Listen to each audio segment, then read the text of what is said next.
Greetings. A second amp showed up at the workshop the other day for repairs, and it exemplifies something that you hear a lot, which is as good as it gets. And I think that is an overused phrase, but with respect to this amplifier, I think it's very appropriate. Let's take a look. First off is the original Victoria Luggage Company vinyl cover labeled for the Fender Princeton Reverb. I've seen these on eBay in real nice shape for like $350. So this cover actually is worth more than most amplifiers. But what's underneath is even more incredible. And here we have an absolutely mint, showroom fresh 1965 Princeton Reverb amp. Now this has not been restored. This is exactly the way it was found. Look at this grill cloth. It is absolutely perfect. The early Fender logo with the tail. Look at the control panel and knobs. I mean, you could put this out and sell it for brand new. Check this out, the original hang tag that came on the amp when it was bought at the music store. Look at this, the handle. There's some little spots here and there, but like I said, it has never been restored. This is exactly as found. I understand that the tremolo on this does not work, so I'm going to fix that. But I thought I'd take the opportunity to open this up and go through it, every single detail of it, so that we can get an idea of what Princeton Reverb back in 1965 looked like. As you may know, I just recently restored a 1967, so I'm going to pick up some hints from this on how little details about how mine should look. So stay tuned. Okay, I'm going to turn it around now, open the back, and we're going to take a really close look. Okay, here's the rear view with both back doors in place. This has the original two-prong plug. Let's take a look at the rear control panel. I didn't realize that they even had a 200-watt sticker. This one's still got it. Got the Bakelite Fender plug for the speaker. Look at the finish on this. It is absolutely perfect. The reverb input is designated with red paint. Down below we have the original speaker. Once I pull the back doors off, we're going to go inside and get a closer look. We've got the original reverb tank in its bag with the embossed strap holding it in. Okay, let's pull the back doors. I can't wait. And we're going to get inside and take a real close look. Okay, here we are with the back doors off, and judging from the resistance that the screws gave me to being removed, this may be the first time that the back doors have ever been off of this amp. I found the screws very difficult to unscrew, and normally after the back's been off a bunch of times, the screws almost fall out. Not in this case. So here we go. This is like the first glimpse back into King Tut's tomb. Okay, I notice over here first off the routing of the cables from the reverb tank. I didn't route mine like these, so I'm going to have to go back and change it. Okay, they come forward and then follow up here. The input has the red indication on it. Really nice speaker. Let's look at the date. Okay, let's see. 220 is, of course, Jensen. 1966, the 16th week. Well, now I was led to believe that this was a 1965 Princeton Reverb, so this goes against that, and I'm going to bet you this is the original speaker. I think there's some confusion about the actual date that this amp was made. Let's take a look up here at the chassis serial number, if you can see it. A18013, which puts it squarely in the 1967 model year. So I don't know if the confusion is mine or what, but this is a 1967 Fender Princeton Reverb, both based on the chassis number and on the speaker number. Okay, well, I still like it, okay, even though it's 2 years newer than I thought. What this reminds me of, if in automobile restoration, we have examples called survivors, where the car is just, it might not be perfect, but it's exactly as it left the manufacturer. And those who restore cars use those as an example of how every nut and bolt and every detail has to be correct. And I believe this amp qualifies for survivor status. Let's look over at the tube chart, and it's a AA764. Now, I have already posted a video on my own Princeton Reverb and on the quandary about how you can have a AA764 Princeton Reverb when that's really associated with the Champ. Please see those other videos for clarification on this. Okay, but there is a really nice tube chart in this amp. Okay, the tube complement, we have the 5AR4 or GZ34 rectifier, which is, in my opinion, probably the finest rectifier you could ever have in a guitar amplifier of this type. Two matched Hytron 6V6s, and then I will assume all the appropriate tubes. We'll see when I pull the tube covers off, but all the original shields are in place. Transformers look like new. Little dust there on the speaker. What a shame, huh?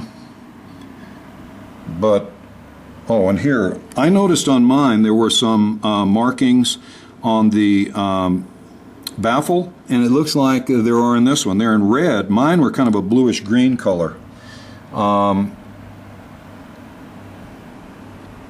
But that's the way they're supposed to look. If you're restoring one, when you get done, it ought to look like this. Even, and this I thought was odd, the flathead Phillips screws holding the strap and also holding the little cable clamps. It just doesn't look like the right screw for the use, for the purpose, but that's what they used. That's what I had, and that's what I used, and I'm relieved to know that it's correct. Okay, there you have it. Now I'm going to have to pull the chassis out of this and take a look at the tremolo circuit and figure out what's wrong with it. Okay, so in a minute we're going to be looking inside this beast. Okay, stay tuned. Well, here's something else you don't see all the time with these old Princeton Reverbs, and that is the original foot switch for the reverb and tremolo. And this is the way the connector should look. One is shielded and one isn't. Okay, it's got the original, it's hard to say, I guess it's metal on top and like a hard rubber snap-on base, sort of like old door stops used to have. Okay, so that, if you're looking for the foot switch for your Blackface Fender Princeton Reverb, this is what it should look like. I need one too.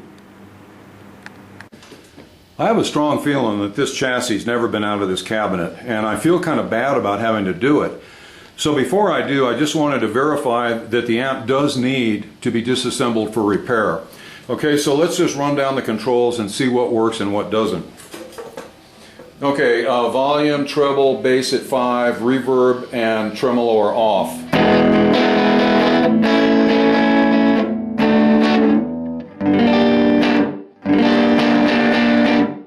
Good strong volume, actually a little bit of distortion even at 5. Let's try the reverb. Reverb at 5.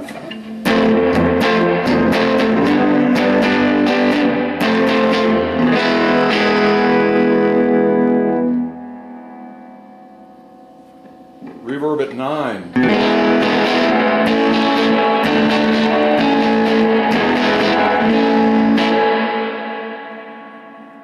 I mean, that's Blackface Fender Reverb galore. Okay, let's try the tremolo. Reverb off.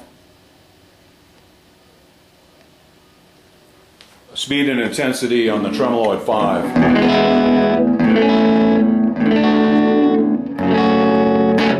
I sure don't hear any. No tremolo at all.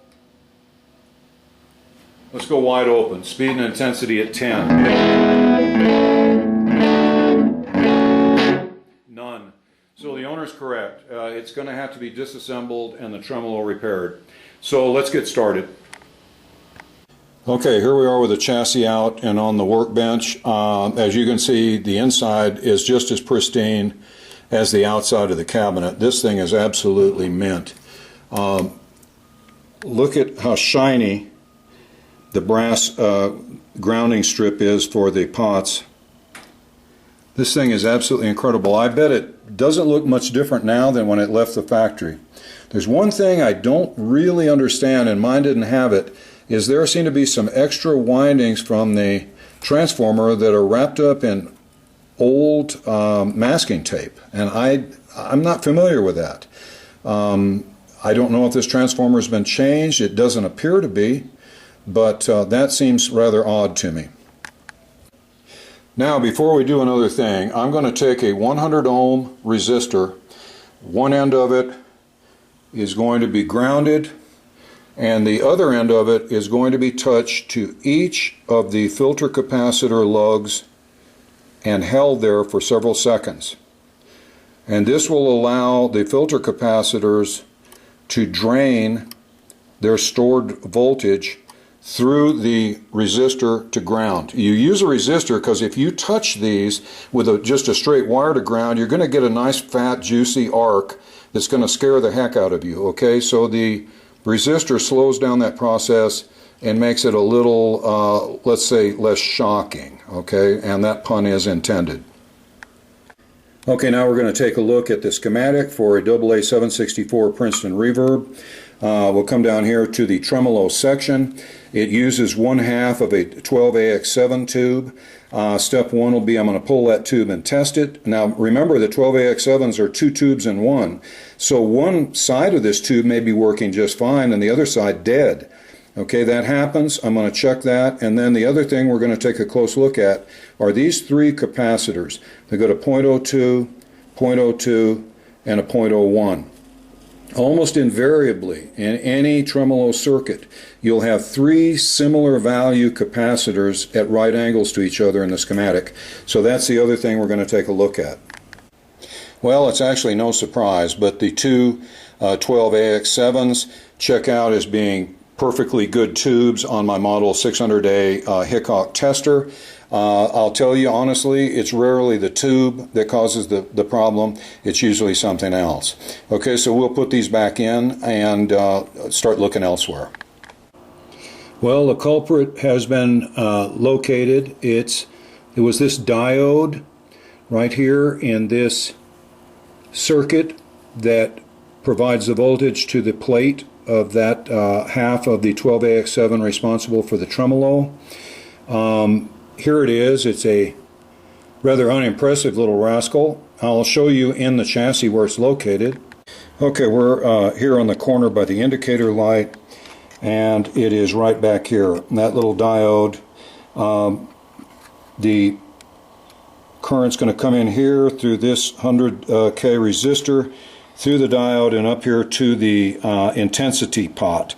And that was not doing its job. This is a new one, and wait till you hear how it sounds. Okay, here we are ready for the final test before I put everything back together. This is an auxiliary 8 ohm speaker that I have here in the workshop that I use. I've got the guitar plugged in back there. I've got everything but the reverb set to 5. Okay, both intensity and speed at 5 on the tremolo.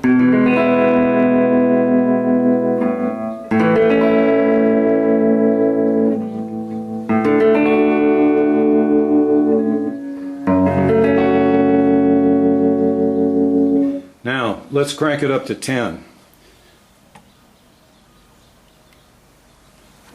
Okay, intensity at 10, speed at 5.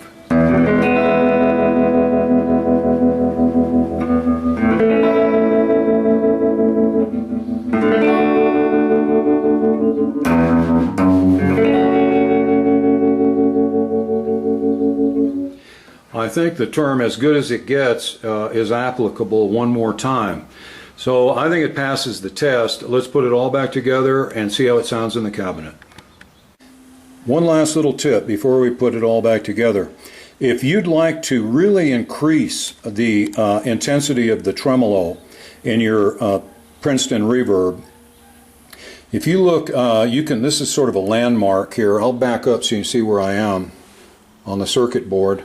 But right behind this big fat red capacitor, there is a 1 million ohm resistor that runs from this eyelet to this eyelet.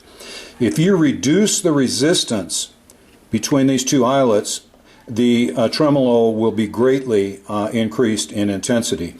I do it usually by just trial and error. I added 2 more 1 meg ohm resistors, so there's a total of 3. This would give me, what, about 333,000 ohms between these two eyelets, and that is what's responsible for that really stout tremolo that you just heard. Okay, you can try 1 resistor, an extra 1 meg, and see how you like it.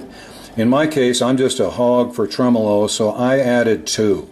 I'm hoping the customer likes it. I think he will. If he doesn't, well, because I tacked them in parallel, all I do is heat up the 2 ends, and those pop out in about a split second, and you're right back to the way you were with the original resistor still in place. Okay? I thought you might get a kick out of the hardware that holds the chassis and back doors, and look at it's shiny. It looks like you just went to the Home Depot and bought brand new screws and bolts and nuts. Look at this. It's absolutely like new, and this hasn't been restored. This, I don't even think the back doors have ever been off this, so I've never seen anything like it. Okay, the chassis is back in place, back doors are on, everything's buttoned up. Let's turn it around and see how it sounds. Well, let's see how it sounds. I got everything on, reverb, tremolo, the works.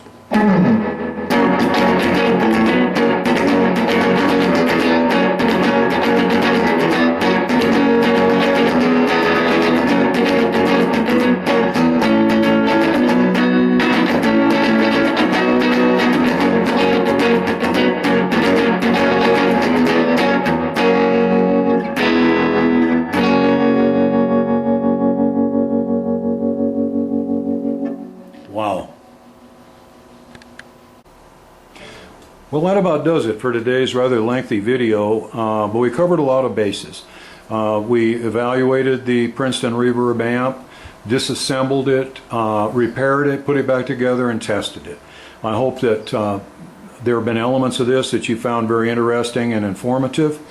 I hope you'll consider subscribing to my channel, where I have all sorts of videos like this posted. And regardless, I hope things go well for both of us, and until we meet again, Rusty and I bid you a fond farewell.